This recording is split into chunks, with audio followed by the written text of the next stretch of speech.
It's off the ball at a very cold Cusack Park in Ennis with Tony Kelly. You might be able to see in the background, although it is a bit far away, the scoreboard says Clare 417, Cork 18 points. Tony Kelly, I know it's only January 7th, I know it's only the Munster League, but a win is a win. Oh yeah, a win is a win. I suppose the result wasn't the be all and end all for us today. You know, these games are, I suppose, preparation for the league. You know, the league this year is going to, we're into the championship as one. You know, there isn't going to be that much of a break, so it's about I suppose improving fitness levels, and I suppose the competitive game is a good thing too. You know, you need something at the end of December and January when you're doing all the hard training. You know, look forward to a game, and look, that's what that was today. It was a game. You know, and look, as long as you're winning these games, and I suppose playing well as a team is the big plus for us. What's it like out there in these kind of conditions? I mean, there was frost on the pitch, it's really cold now. When you go in hard, does it feel that bit harder? When you hit the ball with the cold hands, does it feel that bit kind of more stingier? What's it like out there battling in January conditions? Oh yeah, I suppose it's a lot different to the summer hurling, but as I said, games around this time of the year, I think every player over Ireland looks forward to them. You know, it means that those long runs of training, or the tough training sessions last for maybe a weekend. You know, it's suppose very important for us to go out and I suppose match sharpness as well. You're heading into league now where you've 5 or 6 weeks of I suppose you're meeting the best teams in the country, and you know, you need to hit the league firing, and because if you start off badly, you're going to find yourself down in a relegation battle. So that's what we're trying to do. We're trying to use these games to get up to the speed of every other team in the country. You were firing off the bench today, got a couple of nice points. That must be a good thing to, I suppose, build up the confidence and get on the score sheet, even in these early season games. And you hit a few nice balls as well. There was one particularly nice one to Niall Deasy, who had a great game, your clubmate from Ballyea. He couldn't finish it off, unfortunately, but outside of that, he had a good game. But it was very obvious there was a connection between you. Yeah, usually sort of around you, he's catching them and giving them off to me. But yeah, look, I suppose it's to get used to the new lads in the panel as well. You know, Niall was in last year, but injury hampered his, I suppose, progression getting onto the first team, and there's lots of new fellas as well. Billy Connors as well, Connor Ford, his first day out. You know, on Cork as well in the backs. It's about integrating these lads, because as I said, the games this year, there's going to be, even in championship, there's going to be 4 or 5 weeks in a row. You're not going to be able to put out the same 15 or 16 lads that you would have previously put out in years gone by, you know, so you're going to have to be able to find lads to bring off the bench, or even start the following week, you know. So that's what the Munster League and the league is about finding these guys, and I suppose we've no fear of them stepping up to the grade, and out there today they had no fear as well, and hopefully it'll be the same moving forward into the league as well. What's the feeling in the camp ahead of 2018? Because I know 2017 didn't go the way you wanted, and I suppose in big games you just didn't perform as well as you wanted, even though you could see there was almost a performance in there, in the Munster final especially, and that quarter final against Tip down in Páirc Uí Chaoimh.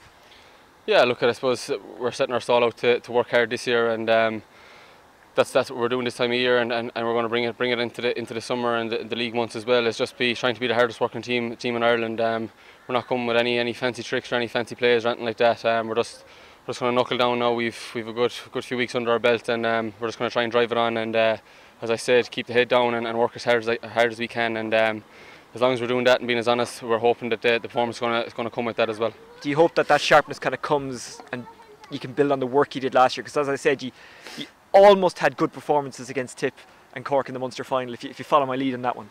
Yeah, I suppose we nearly did, but look, we know that our performances last year aren't going to cut it at the top table, and as I said, if we can bring our work rate and maybe up our performances and up our overall game, not just be a work rate, skill, high ball tackling, running, everything like that has to come with it, you know. And that's what these months are about. They're about building that platform and that bit of work. And as I said, we need to up performance a good few levels from last year, and that's what we're hoping to do this year moving forward. Yeah. And finally, from me, Oisin Gleeson has spoken about it recently, the curse of being hurler of the year.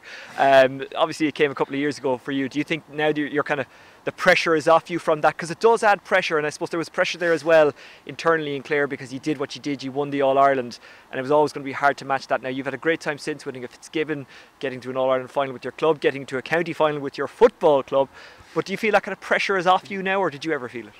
No, you just gotta park them things. I suppose as you get older, I suppose you learn more to just park those things as a team. I suppose one thing. But individually, yeah, individually you got to park them. You know, you've got to keep updating your resume, be it individually and from a team perspective. You know, and look, we put a league with our Ireland victory, but our main goal is to perform a championship, and as a team we're going to have to bring it again. But we've well parked our 2013, and all we can do is look ahead. There's no point looking into the past, and definitely moving forward for us, it's about trying to win every game going forward, and that's what we're going to try and do. And finally for me, because Mark is getting very cold holding that camera and we are grateful to him, by the time we got a bit of work out of him though. A lot of big retirements. Colin Ryan has confirmed that he's gone, Brendan Bugler has gone, Pat Donlan. 3 big personalities, no doubt they'll be missed around the changing room and missed out on the park as well, obviously. Yeah, exactly. You know, they were unbelievable men for Clare, you know, and I suppose the role they played in such a young group coming in. Maybe half the panel came in, they were 19 or 20 at the time, and they were the leaders, and they led by example, and they set the groundwork for all of us coming through. And look, they'll be a big loss, but as I said in the dressing room, we've massive leaders. I think there's from those lads that come onto the panel that were so young in 2012. This is our 7th year on the panel, so there's no we're not young anymore, you know. We're hitting our mid-20s, and now is the time to seize it, essentially. Yeah, now is the time to develop our own leaders within the camp. You know, we can't be relying on the older lads of years gone by, and look, we have plenty of leaders in there that will be able to step up as well. Tony, best of luck in 2017. Cheers. Really appreciate your time. That's it from Ennis, where Clare have beaten Cork 4-17 to 18 points in the Munster League.